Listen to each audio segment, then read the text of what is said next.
धाकड़ खबर, बेखौफज़ुमा बेबाक अंदाज। धाकड़ खबर में आपका स्वागत है। मैं आपके साथ हूं अकरम रईस खान। वैश्विक हलचल, जी हां, वैश्विक हलचल का वो ताजा बुलेटिन लेकर एक बार फिर से आपके सामने 2 दिन की गैर हाजिरी के बाद, जी हां, पूरी जिम्मेदारी के साथ कह रहा हूं कि 2 दिन की गैर हाजिरी के बाद फिर से एक बार आपके सामने हाजिर हो चुके हैं और रखने जा रहे हैं वैश्विक हलचल का ताजा बुलेटिन, जिसमें हम बात करेंगे देश दुनिया ही नहीं, गाजा, फिलिस्तीन, इजराइल और ईरान से जुड़ी हुई कुछ खास खबरों की। और आज प्रमुख रूप से बात होगी इजराइल की भूमिका पर। वो लेबनान पर हमला कर रहा है, ईरान पर हमले की धमकी दे रहा है, हूथियों पे हमला कर चुका है, सीरिया में हमले कर रहा है, गाजा के अंदर हमास से लड़ रहा है और अब ऐसा लगता है कि वो रूस से भी लड़ने जा रहा है। क्यों कहा जा रहा है ऐसा कि अब इजराइल और रूस के बीच भी कोई रार शुरू होने वाली है और इसके पीछे अमेरिका है या इसके पीछे जेलेंस्की है? जी हाँ, यूक्रेन का जो राष्ट्रपति है वो भी यहूदी नजाद का है और आप जानते हैं इजराइल में जो सत्ता है उसे भी यहूदियों की सत्ता कहा जाता है। कैसे इस बड़े घटनाक्रम को देखा और समझा जा सकता है, विस्तार से बात करेंगे और साथ ही बात करेंगे कि ईरान में कैसे राष्ट्रपति और वहां के सुप्रीम लीडर के बीच खींचतान नजर आ रही है। देखने की जरूरत है जरा सा पैनी नजर करके। तो बहुत शुक्रिया सर वक्त देने के लिए। थैंक यू मिस्टर अकरम। मुझे लगता है आज मैंने आपका वो नहीं बोला है कि हमारे साथ कृष्ण गांधी जुड़ने जा रहे हैं। नहीं, कोई बात नहीं। हाँ, उसके लिए माफी चाहता हूँ, लोग समझ भी गए होंगे क्योंकि मेरा इंट्रो थोड़ा लंबा हो गया है। शुरुआत करते हैं भारत से जुड़ी खबरों के साथ। जमाइका के जो प्रधानमंत्री हैं, राष्ट्रपति हैं, वो घूम रहे हैं और खबरें दिखा रहा है हमारे यहाँ का मीडिया कि वो काशी, बनारस यानी वाराणसी में जाकर गंगा आरती में शामिल हो रहे हैं। अब उनको क्यों बुलाया गया यह तो बहुत स्पष्ट नहीं दिखा मुझे, हालांकि 2 या 3 दिन से भारत में ऑलरेडी हैं। और जहां तक जमाइका की बात है, यानी साउथ अमेरिकन कॉन्टिनेंट का एक छोटा सा या कैरिबियन ग्रुप का एक छोटा सा देश, उनके लिए यह ऐतिहासिक घटना हो सकती है क्योंकि कोई भी इसके पहले जमाइका से राष्ट्रपति, प्रधानमंत्री, उनका रेप नहीं आया था। हाँ, हमारा डिप्लोमेटिक रिलेशन जरूर है लेकिन वहीं तक लिमिटेड है। और आकर क्या उन्होंने बातें की, क्या इकोनॉमिक रिलेशन हमारा बढ़ेगा? मिलिट्री तो खैर कोई ऐसी संभावना नजर नहीं आ रही है।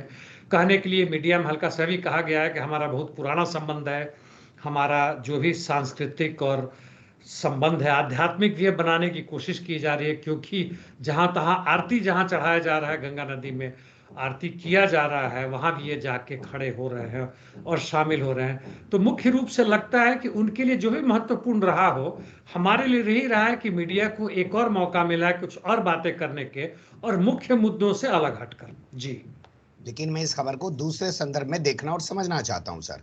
कल ही अमेरिका ने एक रिपोर्ट जारी की जिसमें बताया भारत के अंदर पिछले 1 साल के दौरान अल्पसंख्यकों के जो धर्म स्थल है 500 के आसपास उनकी तादाद बताई गई है, उन्हें अपवित्र करने का काम किया गया, उनमें तोड़फोड़ की गई है, उनमें हंगामे बवाल किए गए हैं और एक अमेरिकी सब कॉन्टिनेंटल के एक देश के नेता को बुलाकर आरती करवाई जा रही है। दोनों चीजें देखकर आप क्या कहेंगे?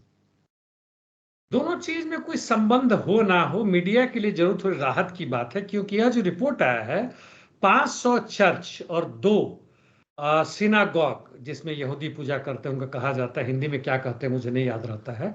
तो खैर जो भी हो, इन जगहों को इन्होंने खारिज करवा दिया, यानी या तो ढहा दिया है ना तो उस पर कब्जा कर लिया, कुछ ना कुछ कर लिया है और धर्म स्थलों को उनके हिसाब से अपवित्र किया गया है। यह है USCIRF यानी यूनाइटेड नेशंस का ये गवर्नमेंट का कमीशन है रिलीजियस फ्रॉड पर या फ्रीडम पे, फ्रॉड नहीं फ्रीडम पे है। और उन्होंने यह भी उसमें कहा है कि 2023 में 687 वायलेंस हुए हैं ऐसे लोगों पे जिसमें दलित और हमारे आदिवासी भी शामिल हैं, और अलग से 70,000 मणिपुर के लोग विस्थापित हो चुके हैं, यानी शरणार्थी बन के घूम रहे हैं। और यह चूंकि अमेरिका का एक ऑफिशियल, ये NGO वगैरह नहीं है, उन्होंने अमेरिकी सरकार से गुहार की है, मांग की है कि भारत में यह तब से घटनाएं ये बढ़ी हैं जब से भाजपा की सरकार है, उन्होंने नाम लेकर बताया है। और यह जो हिंदू भाजपा सरकार है उनके कारण ऐसा हो रहा है। और इनको हम लोग वैसे लिस्ट में रखें जिसपे हमें ज्यादा ध्यान देने की बात है कि ये लोग अल्पसंख्यकों के खिलाफ, हालांकि उन्होंने नहीं कहा कि क्रिश्चियन के खिलाफ, और क्रिश्चियन के खिलाफ इतनी बड़ी भारी संख्या में भारत में हो रहा है, इसका अंदाजा मुझे नहीं था। ये लग रहा था कि क्रिश्चियन और जहां तक सिख समुदाय है उनको किसी न किसी तरह से अपने पाले में रख के मुसलमानों के खिलाफ ऐसा कर रहे हैं और मणिपुर वाला अलग केस था, लेकिन ऐसा नहीं लगता है। और इन्होंने दलितों का भी नाम दिया है, जिसमें दलित भी शामिल है। और इसका भले ही यह बिल्कुल संयोग नहीं होगा, क्योंकि जहां तक जमाइका के राष्ट्रपति या प्रधानमंत्री के बुलाने की बात है, वह तो पहले ही से तय होगा और इस समय यह रिपोर्ट आया है। लेकिन ऐसे मुद्दों से ये बड़े बड़े मुद्दों को छुपाने की कोशिश करते हैं। वैसे एक लाइन यह भी करना जरूरी होगा कि अमेरिका अपने आप में कहीं से ना प्रजातांत्रिक देश है, अपने खुद के लिए जनता के लिए भी नहीं है, लेकिन वह ऐसे ऐसे रिपोर्ट का जो वास्तव में सही है उसका उपयोग करता है अपने विपक्षियों को, अपने से जो कंपटीशन करते हैं वर्ल्ड मार्केट में, उनको दबाने के लिए। जी बिल्कुल सही बात है, यानी कि कोई पीड़ित बना रहे, कहीं कुछ मार काट होती रहे और उनको दिखा के बता के जो है हाँ अमेरिका धंधा वसूलता रहे। जैसे हम लोग पुराने जमाने में नहीं कहते थे कि अंग्रेज आते हैं फोटो खींच के ले आते हैं, फिर हमारे गरीबों की वहां पे फोटो बेचते हैं, वही धंधा आप समझ सकते हैं। लेकिन उसकी आड़ में अपने आप को महान भी दिखाया जाता है। अगली खबर का रुख कर रहते हैं जो आ रही है जापान से। दूसरे विश्व युद्ध के दौरान का बम था, फट गया, एयरपोर्ट पर हंगामा मच गया, सैकड़ों उड़ानें रद्द कर दी गई। सवाल पैदा होता है कि इतना पुराना बम अब क्या कर रहा था एयरपोर्ट पर। ये सेकेंड वर्ल्ड वॉर के टाइम के बहुत सारे बॉम्ब जो एक्सप्लोड नहीं किए थे, हवाई जहाज से गिराए गए थे, उसमें माइंस वगैरह बहुत कम है। हाल फिलहाल में आप देखिए तो पूरे मिडिल ईस्ट में चले जाएं और जो भी वहाँ के मिलिट्री लड़ते हैं या आईएसआई के भी मिलिट्री लड़ते हैं, वापस जाते हैं तो बहुत सारे माइंस बिछाते हैं। और वो माइंस हटाने में मैंने बहुत पहले वीडियो बनाया था, देखा था कि वहाँ के औरतें बड़ी शामिल हैं, चूंकि उनको खाने पीने का नहीं मिल रहा है, घर में कोई रोजगार नहीं मिल रहा है, वो जाती हैं, भले ही वो कवर में जाएं, जैसे भी जाएं, उनको ट्रेनिंग दिया जाता है और एक एक जगह को ढूंढती हैं माइंस को। ना मिलने से, जैसे सेकेंड वर्ल्ड वॉर का बॉम्ब वहां गिरा और किसी कारणवश जमीन के नीचे चला गया, उसको डिटेक्ट नहीं किया जा सका, और किसी न किसी कारणवश यदि इग्नाइट हो गया, उसके ऊपर कुछ गाड़ी गई या कुछ गया या लोग गए और वो एक्सप्लोड करता है अपनी ताकत के हिसाब से और खतरा पैदा हो सकता है। और चूंकि यह एयरपोर्ट के पास में था और नेचुरली हंगामा हो गया है जापान में, और जो आपने कहा इस तरह की घटनाएं घटी, बाद में पता चला कि सेकेंड वर्ल्ड वॉर का है। तो यह जो युद्ध है या आजकल का आतंकवाद है, आतंकवाद युद्ध एक ही हो गया है, यह केवल युद्ध तक में ही नहीं, युद्ध के बाद तक में भी खास तरह के ऐसे बॉम्ब गिराए जा रहे हैं, छोड़े जा रहे हैं, चाहे वो आर्टिलरी से हो, तोप तक से हो, मिसाइल के द्वारा हो, और अमेरिका इनको सप्लाई कर रहा है यूक्रेन को, और इसराइल भी पूरे रूप में इस्तेमाल कर रहा है।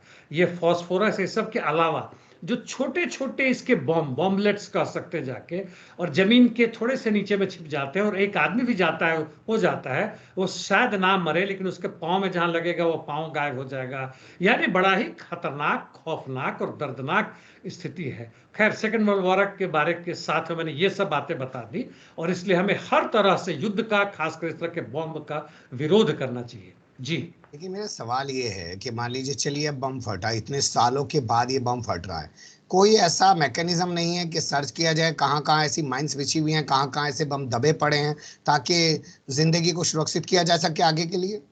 युद्ध क्षेत्र में तो बड़े बड़े गाड़ियां, बख्तरबंद गाड़ियां, टैंक टाइप की होती है कि उसके पास में यदि बॉम्ब फटा भी तो वो हिल जाए थोड़ा सा हो, लेकिन उसके जो अंदर आदमी बैठा वो बचा रहे। और उसके साथ रेडार होता है, जिससे वो पता करता है कि नीचे में कोई मेटालिक चीज तो नहीं है, फिर पता चलता है तो उसको दूसरे मशीन के द्वारा एक्सप्लोड करते हैं।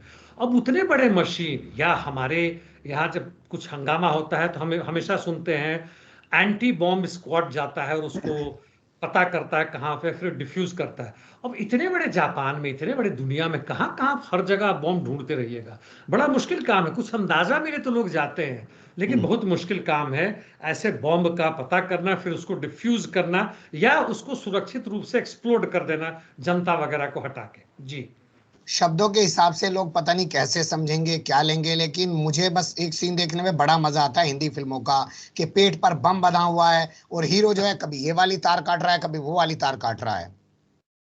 वह तो बहुत पुराने जमाने का हो गया, जो आत्मघाती बॉम्ब में संभवतः उस तरह का चीज है, लेकिन अब वो छोटा सा बॉम्ब नहीं रहता, वो बड़ा सा पूरा वो लगा के जाते हैं। उसका एक्सप्लोशन का जो होता है, हाई एक्सप्लोशन जिसको कहते हैं, HE कहते हैं, उस तरह के बॉम्ब होते हैं। तो फिल्म में जो था, हिंदी में था, लाल रंग का जरूर होता था, इतना मुझे याद है, और कई तार ऊपर नीचे टिक टिक टिक टिक हो रहा है, यानी टाइम बॉम्ब उसको हम समझते थे। लेकिन वह जमाना गया, उसको डिफ्यूज करना एक साधारण सा भी आदमी का, वह जवान जिसको बेसिक ट्रेनिंग दिया गया, उसको कर सकता है। जी चलिए अब रुख करते हैं रूस का, लेकिन उस खबर का रुख नहीं कर रहे हैं जो जुड़ी हुई है गाजा की जंग से। यह है यूक्रेन से जुड़ी हुई। वैक्यूम बम बरसा दिए हैं रूस ने यूक्रेन के ऊपर, और मीडिया बता रहा है कि जबरदस्त नुकसान यूक्रेन को पहुंचाया है, और यूक्रेन का कोई फाइटर जेट भी मार गिरा है। लड़ाइयाँ तो बड़ी जबरदस्त चल रही है, और रशिया के तरफ से हाल फिलहाल में नहीं बल्कि पिछले 3-4 महीने में जिस तरह से आक्रमण तेज किया गया है पूरे दक्षिण पूर्व यहाँ तक कि उत्तर में भी, और कुर्स्क में भी पिछले 2 दिन से कुछ दिनों से शांत बैठे थे, फिर से उन्होंने शुरू किया।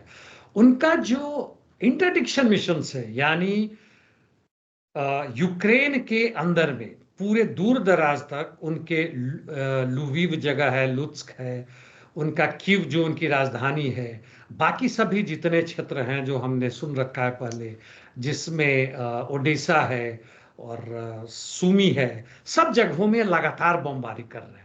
हालांकि हवाई जहाज से अब दूसरे हवाई जहाज को मारने की बात जहां तक है, वो अब शायद ही होता है, बहुत दूर से ही पता चलता है।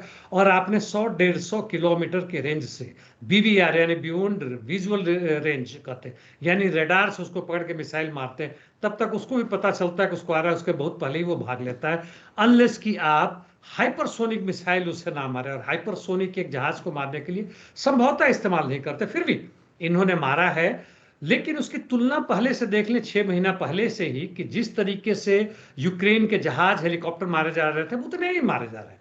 उनको जमीन पे ही मिला तो उन्होंने उड़ा दिया। जैसे अभी उदाहरण के लिए थोड़ा भटकाव है कि ईरान ने जो मिसाइल मारे, हाइपरसोनिक मिसाइल मारे, उन्होंने इजराइल के सैनिक अड्डा पे मारा है, और वहां कहते हैं कि 10 या 15 F-35 विमान मार दिए। जी। हवा में नहीं मारा, जमीन पे था, मार दिया थी। सही हो तो बड़ी जबरदस्त। उसी तरह से रूस भी कर रहा है, और रूस भी अब चूंकि अमेरिका ने यूक्रेन को दिया है, रूस ने कह है कि अब हम भी इस तरह के बॉम्ब का इस्तेमाल करेंगे जो हमारे सैनिकों के खिलाफ हो रहा है, जिसमें थर्मोबैरिक यानी जिसको हम कहते हैं वैक्यूम बॉम्ब, यानी इसमें से छोटे छोटे बहुत सारे लिक्विड और बॉम्ब वो निकल के करीब मान लीजिए 500 मीटर में या 1 किलोमीटर में फैल जाते हैं, और वहां पे वो इंसिडियरी बॉम्ब यानी आग लगाने काम करते हैं। वहां पे छोटे मोटे जहां भी ऑक्सीजन कुछ मिल गया उसको आग लगाती है। यानी इसका जो है, जो रॉकेट के थ्रू मारे या मिसाइल के थ्रू मारे, या इन लोगों का एक टॉस 1 करके आर्टिलरी है, हेवी फ्लेम थ्रोअर नामी आग का गोला मतलब फेंकता है, तो बड़ा ही दर्दनाक और खौफनाक होता है जिसके ऊपर लगे। और इसके ऊपर इंटरनेशनल लॉ कहीं रोकता नहीं, अनलेस कि ये सिविलियन को इन्होंने मारा। जी बिल्कुल आप सही कह रहे हैं सर, लेकिन इसी के साथ जब एक खबर ये आ रही है कि परमाणु मुद्दे पर अमेरिका से अब कोई बात नहीं करेगा, इनकार कर रहा है रूस, तो कौन सा परमाणु मुद्दा है ये इन दोनों के बीच में एग्रीमेंट हुआ था कि हम और अधिक परमाणु बॉम्ब नहीं बनाएंगे, नए वाले का अन्वेषण नहीं करेंगे, जो हमारे पास मिसाइल है उसी को रखेंगे, और धीमे धीमे उनको खत्म करने की तरफ आगे बढ़ेंगे। और यह जो इनके बीच में समझौता हुआ था 2003, जो कि USSR के टूटने के बाद से, उसी के चीज को बढ़ा के आगे किया गया था। रशिया ने उसको एक्सेप्ट किया। रशिया को आप देखेंगे तो USSR का केवल समाजवाद छोड़ के बाकी सारी चीजें अपने अंदर उसने ले लिया है। और उनका पुराना जो मुद्दा था 2026 तक चलने वाला था, लेकिन रूस ने कहा है कि चूंकि अमेरिका को उससे कोई भी लेना देना नहीं है, और हमारे जो भी वादा थे, हमारे जो भी एग्रीमेंट थे, उसको तोड़कर हमारे सरहद पे आसपास में हर जगह परमाणु बम तैनात कर रहा है। और उसमें यह भी एक लिखित या अलिखित हमारे समझ थी कि नेटो का विस्तार रूस के बॉर्डर पर नहीं, वो भी कर रहा है, तो हम भला उनसे क्यों समझौता करने जाए, हम नहीं तैयार है। जी बिल्कुल आप सही कह रहे हैं। अगली खबर हमारे पास अर्जेंटीना से है। यहाँ पे कॉलेज का बजट घटा दिया गया है, लोग छात्र सड़कों पर निकल आए हैं, तो अर्जेंटीना में भी शांति नहीं है।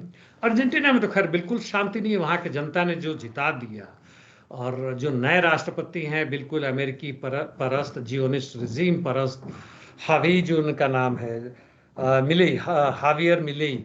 और इनका कहना है कि यूनिवर्सिटी को हम पैसा क्यों दें, वहीं से पैदा होते हैं जो लेफ्टिस्ट होते हैं, वहीं से पढ़ लिख के। जी अब मतलब अजीब वो गरीब सोच है, उसको निस्तानाबूद करने की। यहाँ पे वाला कि यहाँ पे बीजेपी गवर्नमेंट ने उन पैसा देना तो बंद कर ही दिया, लेकिन साथ साथ उसके जितने भी वाइस चांसलर है, प्रोफेसर है, सबको RSS के बंदे को फिट कर दिया। मतलब कि जो कह जहां रहे से हैं वहां बैठ के कि गोबर खाओ गोमूत्र पियो। जी हाँ, वो भी सब चीजें हो रही है, और इसके खिलाफ जबरदस्त वहां पे आंदोलन चला है। और मतलब लाख से अधिक लोग पहले जो भी इन्होंने सब्सिडी काटी थी इनके पेट्रोल में, खाने के पदार्थ में, ट्रांसपोर्टेशन में, अब तो विद्यालयों पे आ गया, पढ़ने पे आ गया, शिक्षा से लेके अब जहाँ तक हेल्थ सर्विसेज है, स्वास्थ्य है, वो भी सब हो रहा है। नौकरी तो खैर खत्म हो ही रहा है जैसे भारत में आया है। यानी इनके आने का मतलब है इन दक्षिण पंथियों का, भले अमेरिकी परस्त हो ना हो, कि हमारे चंद पूंजीपतियों के धन में यदि 1 अरब है तो 2 अरब करें, 2 खरब है तो 4 खरब करें, उसकी कोई सीमा नहीं है। और वो आएगा कहां से? तो हम ही को लूटते हैं। और हमें जो भी सुविधाएं थी इतना भी समझने को तैयार नहीं कि यदि तुमने विज्ञान, शिक्षा, तकनीकी को ध्वस्त कर दिया तो जो भी अमेरिका के तुम मतलब चमचे थे, अब तो पूरा का पूरा उसी और यूरोपियन यूनियन पे जाना पड़ेगा। जापान और साउथ कोरिया जैसे छोटे छोटे देशों, वियतनाम के पास जाना पड़ेगा, क्योंकि बनाने वाले तो ही रह जाएंगे। हमारे पास आगे R&D यानी रिसर्च एंड डेवलपमेंट को तो जीरो कर दिया, चाहे वो मेडिकल फैसिलिटी हो, चाहे प्रोडक्शन की बातें हो, कुछ भी हो, तुमने उसको जीरो कर दिया। और तुम जपते रहो जितनी मर्जी है, मंत्र करते रहो, कुछ भी नहीं मिलने वाला है। जी बिल्कुल आप सही कह रहे हैं। और अब रुक करते हैं अमेरिका चुनाव से जुड़ी हुई खबरों का। और यहाँ जो हमारे पास पहली खबर आ रही है वो ये कि फिर से एक बार कहा जा रहा है कि चुनाव के बाद ट्रंप ने क्या किया था 4 साल पहले, और वो भी अदालत में दाखिल की गई एक रिपोर्ट के आधार पर। क्या मामला है सर? हाँ, उन्होंने सार्वजनिक किया 165 पेज का, जज ने किया उसको, और जिस कोर्ट में चल रहा था, जिसमें एक एक चीज का वर्णन है। यानी जो बिल्कुल ऑब्जेक्टिव रियलिटी, मतलब वास्तव में घटनाएं घटी हैं। ट्रंप ने किसको बोला, अपने वाइस प्रेसिडेंट को बोला, पोम्पियो को, कि भाई जो भी थे उनके, और कि हमें इस चुनाव का, हम हारे या जीते वही अंत नहीं है, हम लड़ाई जारी रखेंगे। अपने जितने भी इर्द गिर्द के लोग थे, मतलब ये था कि हमें सत्ता में बने रहना है। कैपिटल हिल में भी जो उन्होंने भेजा हुआ है, व्यक्तिगत रूप से लोगों को भेजा, भड़काया और भेजा कि भाई उसको कैप्चर करना है। फिर से दोबारा चुनाव किया जाए, इसकी मांग की थी, ताकि यदि चुनाव को के चुनने की प्रक्रिया को नहीं रोका गया। इन्होंने कहना था ना कि शुरू में हम यहाँ तक जीत रहे, आगे का क्यों उसकी गणना क्यों करनी, उसका काउंटिंग क्यों करना, मना किया जाए। जब सुप्रीम कोर्ट ने काउंटिंग का मना करने से रोक दिया, यानी काउंटिंग कंटिन्यू रहा, और जब ये हारने लगे तो उन्होंने कहा कि कैपिटल हिल में जाके कब्जा कर लो। और इन्होंने, जहां तक मुझे लगता है, मिलिट्री के साथ भी कोशिश की थी, लेकिन वहां के मिलिट्री ने मना कर दिया तकरीबन। एक मेरे को वाकया याद आ रहा है, पता नहीं कितना सच है नहीं है, इंदिरा गांधी का जब इमरजेंसी वो था, जब वो मतलब लगा था कि उनको हटा दिया जाएगा, तो उन्होंने मिलिट्री के चीफ को ही बुलाया था, आर्मी के चीफ को, कि क्या हम मिलिट्री लॉ लागू कर सकते हैं। लेकिन उस समय के जो भी चीफ थे उन्होंने मना कर दिया था। वैसे इनके सब हट गए, इनके अपने लोग भी हट गए। तो यह खुलेआम आ गया है। उन्होंने यह भी कहा है कि सुप्रीम कोर्ट का आदेश है कि जब ट्रंप राष्ट्रपति थे और एज ए राष्ट्रपति काम किया है, तो उस पर कोई कार्रवाई नहीं होगी। लेकिन यह राष्ट्रपति की तरह कार्रवाई नहीं है, व्यक्तिगत रूप से कार्रवाई किया है, इसलिए इन पर कार्रवाई होनी चाहिए।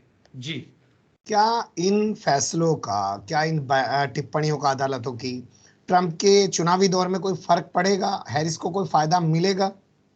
कुछ वैसे लोग जिनका दिमाग अभी भी खुला हुआ है, जो डिसाइडेड नहीं है कि किसको वोट दे, वह संभवतः बाइडेन या कमला हैरिस या उनकी पार्टी रिपब्लिकन के डेमोक्रेट्स की तरफ जाएंगे। लेकिन अभी जो ट्रंप के समर्थक हैं वह अपना दिमाग खो चुके हैं, दिमाग में उनके गोबर भर चुका है, कुछ भी काम करने लायक नहीं रह गया है। और ये सब बातें जो विरोध में जाना चाहिए, उनको लग रहा है कि तो बड़ा बहादुरी का काम इन्होंने किया। वही एकमात्र ऐसा गॉड है। उस समय भी जब हारे थे, कई औरतें रो रही थी कि गॉड का भेजा हुआ, जीसस क्राइस्ट के भेजा हुआ इंसान को हमसे हटा लिया, हमसे छीन लिया। वही अमेरिका को फिर से ग्रेट फिर बना सकते थे। तो यह पागलपंथी है, और इसी को हम फासिस्ट प्रोपेगेंडा कहते हैं। और वैसे लोगों पर कोई असर नहीं पड़ेगा, बल्कि वो तालियां बजाएंगे, बड़ी खुश होंगे कि हमारे, देखो हमारे बॉस ने कितनी कोशिश की थी अमेरिका बचाने के लिए, लेकिन कुछ चंद डेमोक्रेट्स ने हारने के बावजूद भी उन्हें राष्ट्रपति नहीं बनाया। चलिए अगली खबर का रुख कर लेते हैं जो आ रही है पोर्ट वर्कर से जुड़ी हुई। यहाँ पे हड़ताल चल रही है, और अमेरिका जैसी जगह पर अगर पोर्ट वर्कर्स हड़ताल कर रहे हैं और लगातार हड़ताल चल रही है और चुनाव के दौर में ये सब हो रहा है, तो बड़ी खबर तो होनी चाहिए सर। यह खबर बहुत बड़ी है। मैंने परसों ही देखा था 10 से 15 हजार पोर्ट वर्कर्स, या जिसे हम गोदी वर्कर्स कहते हैं, समुद्र के किनारे, यानी पूरा पोर्ट को चलाने का, लोडिंग ऑफलोडिंग करने का, सारा उसका एडमिनिस्ट्रेटिव काम देने के सारे लोग हैं। और इनकी कुल संख्या 45,000 है, जिसमें कैलिफोर्निया से लेके आगे पीछे हर जगह है और पूरा भरा हुआ। और उसमें कहते हैं कि ये यदि अभी समझ में नहीं आ रहा लेकिन यह काम जारी रहा तो एक हफ्ते में 4.5 से 7 बिलियन डॉलर तक का घाटा हो सकता है, क्योंकि केवल यहीं तक का नहीं है, पूरे विश्व भर में जो सामान जा रहा है और आ रहा है इनके थ्रू, सब वह चेन जो है वो रुक जाएगा। यहां से जब नहीं जा रहा तो वहां से आने वाला भी नहीं जाएगा, और जब तक दोनों सामान नहीं आते, खास तीसरे जगह पर सामान बन नहीं पाएगा, तो ये पूरा हंगामा हो गया। और वहां का जो भी है 36 पोर्ट के जो मालिक है, उनका जो एसोसिएशन है, वो मानने को तैयार नहीं है। ये लोग कहते हैं कि हमारा वेतन इन्फ्लेशन के हिसाब से 77% बढ़ना चाहिए, वो 50 तक तैयार हुए। और नंबर 2 जो बड़ा इंपॉर्टेंट डिमांड है, जिसको मैं डायरेक्टली सपोर्ट नहीं करता हूं, फिर भी सपोर्ट करता हूं, कि इनका कहना है कि जो आधुनिकीकरण कर रहे हो, टेक्नोलॉजी ला रहे हो, आर्टिफिशियल इंटेलिजेंस ला रहे हो, हमारे पोर्ट वर्कर्स की छटनी हुई, उनको तुम मत लाओ। ये बात हमारे मजदूर नहीं समझ रहे हैं।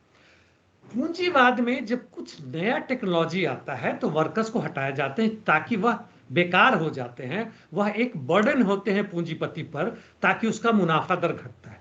हमारी मांग वह है, ठीक है, वहां तक समर्थन करता हूं, लेकिन केवल पोर्ट वर्कर्स क्यों ही, केवल वहां के हेल्थ सर्विसेज से क्यों नहीं, एजुकेशन वाले क्यों नहीं, जो आर्म समुनिशंस बन रहा है वो क्यों नहीं, जो पूरा उठ के जा रहा है इसराइल को और यूक्रेन को, वो वर्कर्स क्यों नहीं कर रहे हैं। और पूरी की पूरी सत्ता को अपने कब्जे में लें, कि सप्ताह में 6 दिन 12 घंटा काम करते हैं, हम सप्ताह में 3 ही 4 दिन करेंगे, लेकिन सबको काम थमाएंगे। यदि लोग कहता है कि एक परिवार में इतने बच्चे पैदा कर दिए, तो बड़ा वाला बच्चा भी अपने माँ को मदद करता है अपने परिवार को चलाने के लिए। हम उसको छटनी नहीं करते हैं कि जरूरत से ज्यादा होगा तो बाहर निकल। यदि पूरा समाज परिवार बनता है, और तभी संभव है जब मजदूर वर्ग और किसान सत्ता को अपने हाथ में ले ले। जी, बहुत बड़ी बात कह रहे हैं, लेकिन इस पर कभी विस्तार से बात करने की कोशिश करेंगे। अब रुक करते हैं गाजा से जुड़ी खबरों का। यहाँ जो आज हम बात करने वाले हैं वो आ रही है रूस से जुड़ी हुई, वो आ रही है ईरान से जुड़ी हुई। तो पहले जिक्र ईरान का। ईरान के जो नेता हैं, सुप्रीम लीडर जिनको कहा जाता है, राष्ट्रपति से भी ऊपर है वहां के संविधान के मुताबिक, जिनके अंडर में IRGC काम करती है, कल वो आए, उन्होंने लंबा चौड़ा संबोधन दिया।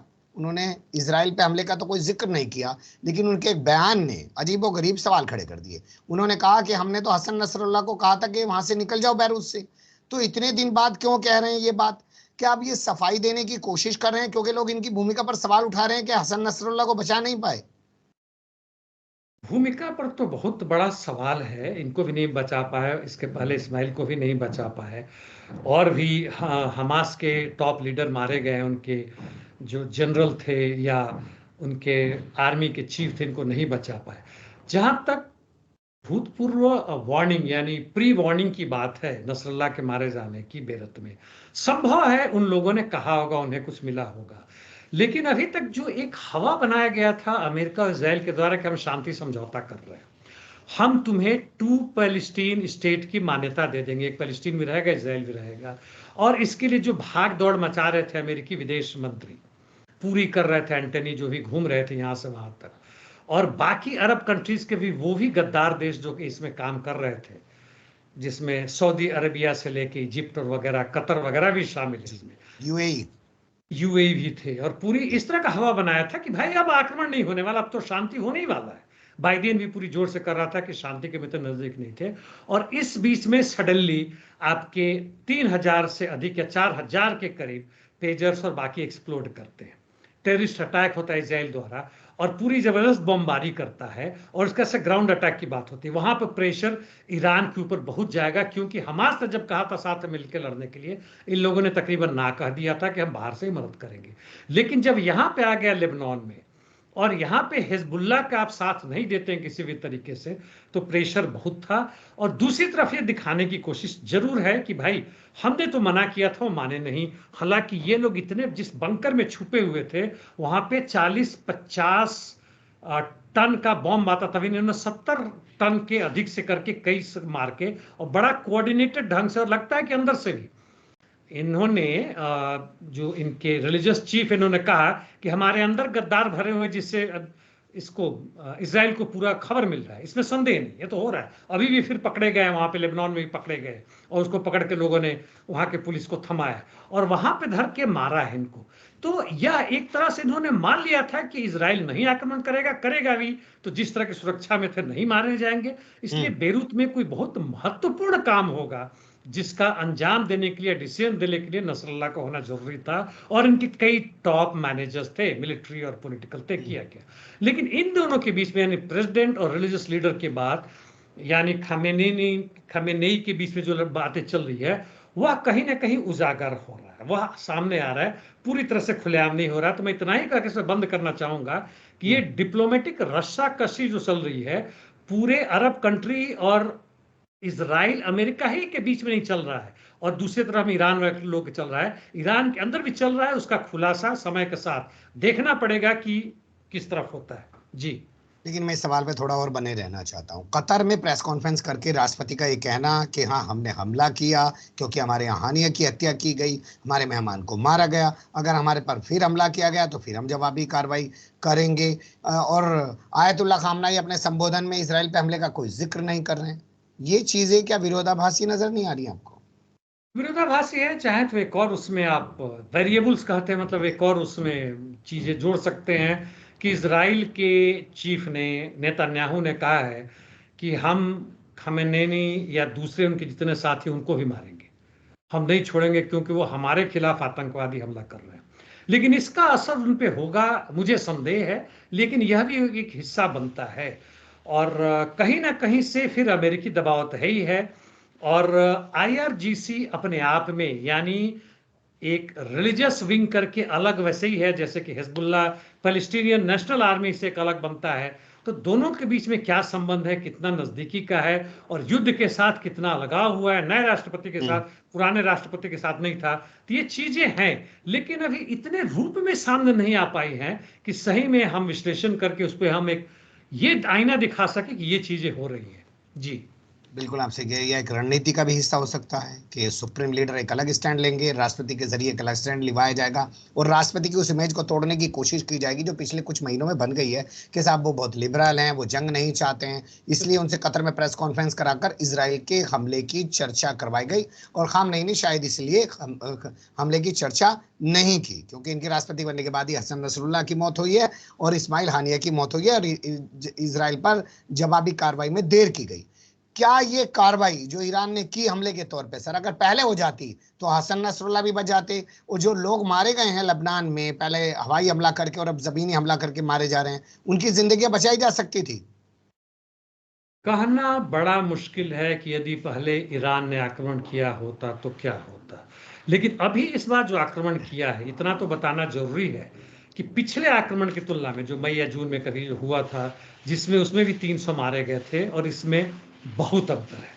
यदि हम सही में कहें तो पिछला वाला तकरीबन असफल था और इस बार काफी सफल रहा है क्योंकि इन्होंने 250 से 300 केवल मिसाइल मारे और इसकी अंतिम समय में सूचना इन्होंने रूस और अमेरिका को दी। अमेरिका को देना क्यों जरूरी समझा मुझे नहीं समझ में आता है, लेकिन बताया अंतिम समय। पिछली बार इन्होंने 2-4 घंटे पहले कहा कि मारने वाले, करने वाले, कर रहे, और उसके साथ नेटो के सारे जहाज आके, जोर्डन के जहाज आके, मतलब जैसे कि खेल चल रहा है, उनके जितने मिसाइल और उसके यूएवी आए सब मार रहे थे।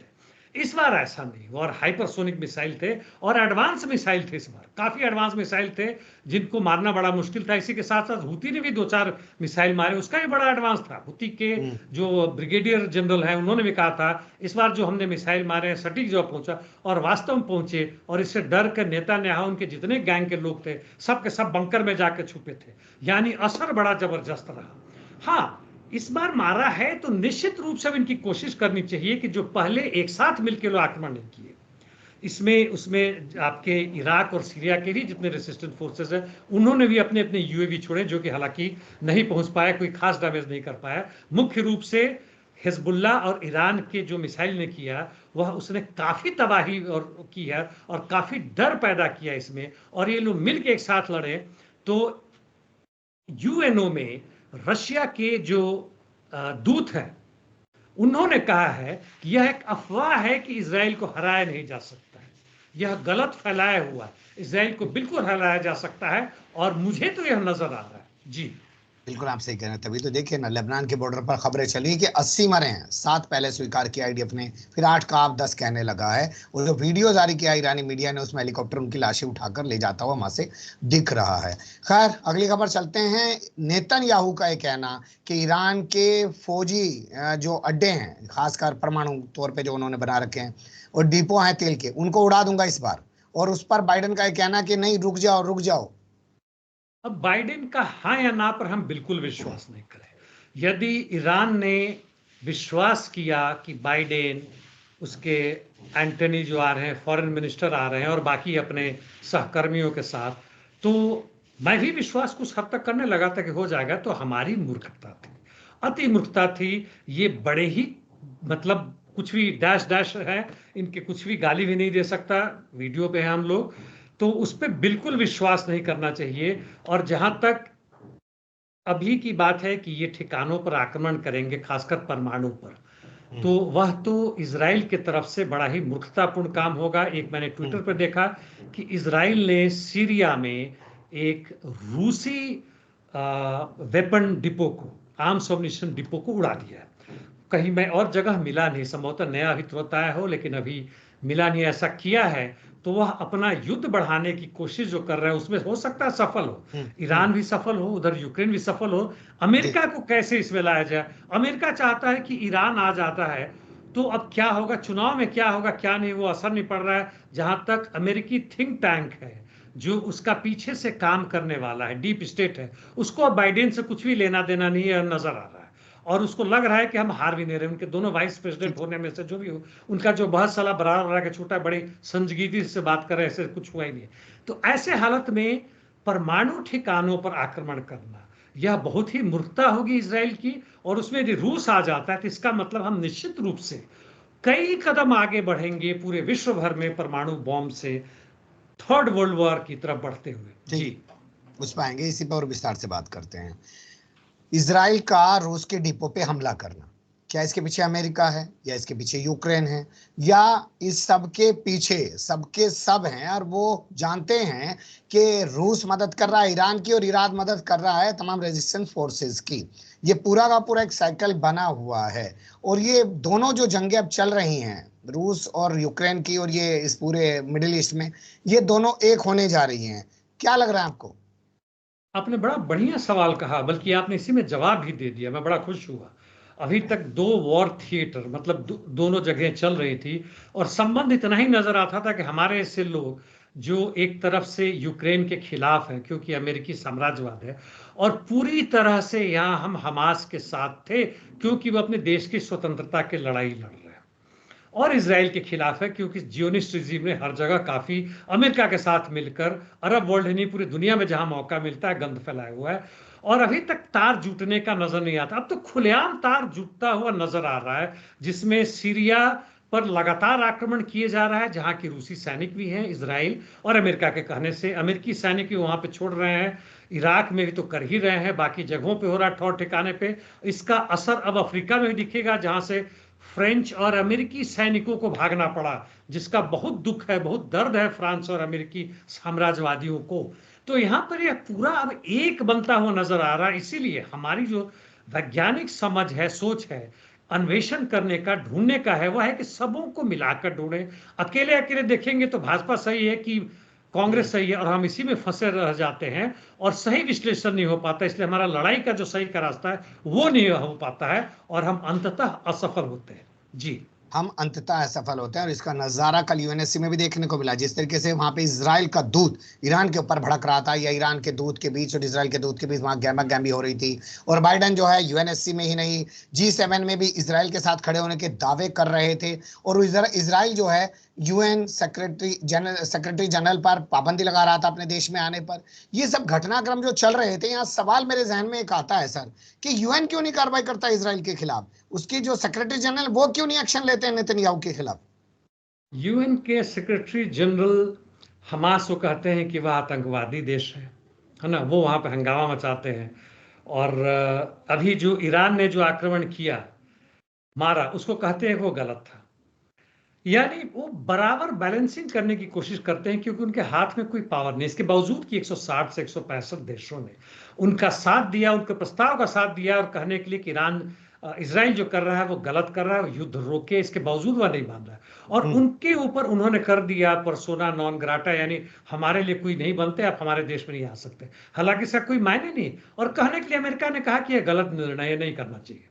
अमेरिका को जहां कुछ मतलब उसके कहने का कोई मतलब नहीं है, वो जरूर कह देता है कि भाई हम इसके साथ नहीं है, वो इजराइल का अपना निजी मामला है, तुम कुछ कर नहीं पाते हो। यदि यूनाइटेड नेशन का अस्तित्व 1945-46 से बना सेकेंड वर्ल्ड वॉर के बाद से, और उसका कोई एक खास लक्ष्य था, तो वह बिल्कुल खत्म हो चुका है। उसका लक्ष्य जिस दिशा में था ठीक उसके विपरीत दिशा में चला गया है। यानी अमेरिकी साम्राज्यवाद के साथ साथ यूनाइटेड किंगडम और इजराइल के साथ मिलकर, नेटो के साथ मिलकर पूरे दुनिया में युद्ध, आतंक का साम्राज्य स्थापित करना है और कुछ नहीं है।